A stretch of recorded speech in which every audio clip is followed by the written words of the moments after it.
দেখছেন কলকাতা টিভি, ভাস্বতী রয়েছে আপনাদের সঙ্গে। আর আবহাওয়ার আপডেট আপনাদের দেব। আগামী কয়েকদিন ঝড় বৃষ্টি হবে, কারণ খাতায় কলমে এই মুহূর্তে কিন্তু ভাদ্র মাস। তবে এখনো পর্যন্ত মৌসুমী অক্ষরেখা সক্রিয় রয়েছে, তার জন্যই কিন্তু বিক্ষিপ্তভাবে ঝড় বৃষ্টি হবে দক্ষিণবঙ্গ এবং উত্তরবঙ্গের বেশ কিছু জায়গায়। আগামী কয়েকদিন আবহাওয়া কেমন থাকছে সেই আপডেট আপনাদের দেব। খাতায় কলমে ভাদ্র মাস পড়ে গিয়েছে, কিন্তু তারপরেও মাঝে মধ্যে বৃষ্টির দেখা মিলছে। বৃষ্টির দেখা মিললে স্বস্তির কোনো কথা নেই, অস্বস্তি লাগছে বরং। কারণ ভ্যাপসা গরম গতকাল থেকেই ছিল শহর কলকাতায়। আজও সকাল থেকে ভ্যাপসা গরম রয়েছে, রৌদ্রোজ্জ্বল শরতের আকাশ। তবে বাইরে বেরোলেই কার্যত একেবারে ঘেমে ফিরতে হচ্ছে সকলকে। আগামী কয়েকদিন এই আবহাওয়া থাকলেও দক্ষিণবঙ্গের বেশ কিছু জায়গায় বৃষ্টির পূর্বাভাস দিয়েছে আলিপুর আবহাওয়া দফতর। কোন কোন জায়গায় বৃষ্টি হচ্ছে? একদিকে নদিয়া, মুর্শিদাবাদ, এই সমস্ত জায়গায় বৃষ্টিপাত হচ্ছে।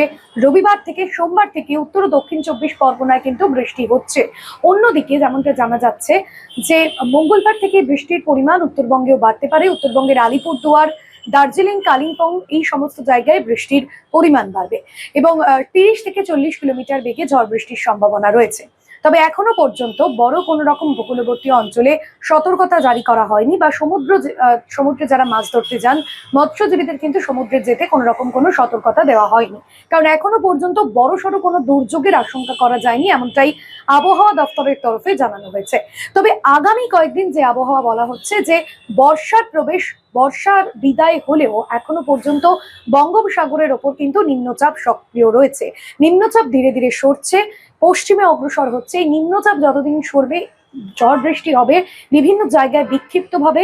উত্তর 24 পরগনা, দক্ষিণ 24 পরগনা এই সমস্ত যে জায়গাগুলো রয়েছে, জেলাগুলো রয়েছে, সেখানে বিক্ষিপ্তভাবে ঝড় বৃষ্টি হবে। তবে ভারী থেকে অতি ভারী বৃষ্টি এখনো পর্যন্ত কিন্তু কোনো রকম কোনো সতর্কতা নেই বা পূর্বাভাস নেই, এমনটাই আলিপুর আবহাওয়া দফতর জানাচ্ছে। ওয়েদার আপডেট এ পর্যন্তই। তবে অন্যান্য খবরের জন্য দেখতে থাকুন কলকাতা টিভি রাত দিন 7 দিন।